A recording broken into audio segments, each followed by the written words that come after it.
কথা বলে সানিকবাবু, এরপরে আর বক্তৃতা দেওয়ার সুযোগ থাকে না, কারণ আমি অতটা ভালো বলতেও পারি না, আর এই লাইনেও আমি না, যে লাইনেও ওনারা থাকেন। প্রণববাবু বলেছেন, আলোচনা ভালো রেখেছেন। তো আমি বলবো যে রক্তদান উৎসব আমরা করি বিভিন্ন পর্যায়ে।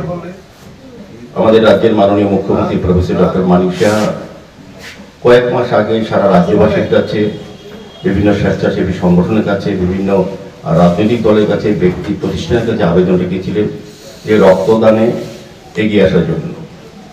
তো আমরা বিশ্বাস করি, আমরা জানি যে আমাদের এই রাজ্যে সরকার অনুমোদিত 12টি ব্লাড ব্যাংক এবং বেসরকারি 2টো ব্লাড ব্যাংকে রক্তের চাহিদা এবং যোগানের মধ্যে ভারসাম্য রক্ষা করে এই ধরনের রক্তদান শিবির বা রক্তদান উৎসব।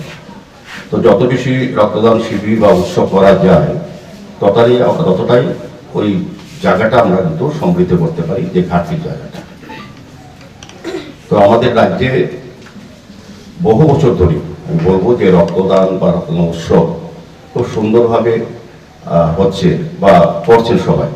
আগে এটাকে আমরা রক্তদান শিবির বলতাম, এখন দেখবেন সব জায়গা থেকে এখন থাকে রক্তদান উৎসব বরাবরই। কারণ আগে রক্তদানটা কোনো একটা বাধ্যবাধকতার কারণে আমরা যখন ছোটবেলায় রক্তদান করেছি, রক্ত দিয়েছি, তো এতটা ব্লাড ব্যাংক ছিল না, বা রক্ত দেওয়ার ক্ষেত্রে মানুষ এতটা সচেতন ছিল না।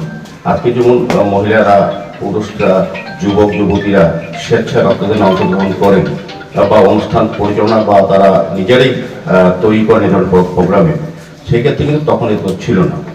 আমাদের অভিজ্ঞতা আছে, ডাক্তারবাবুদের অভিজ্ঞতা আছে।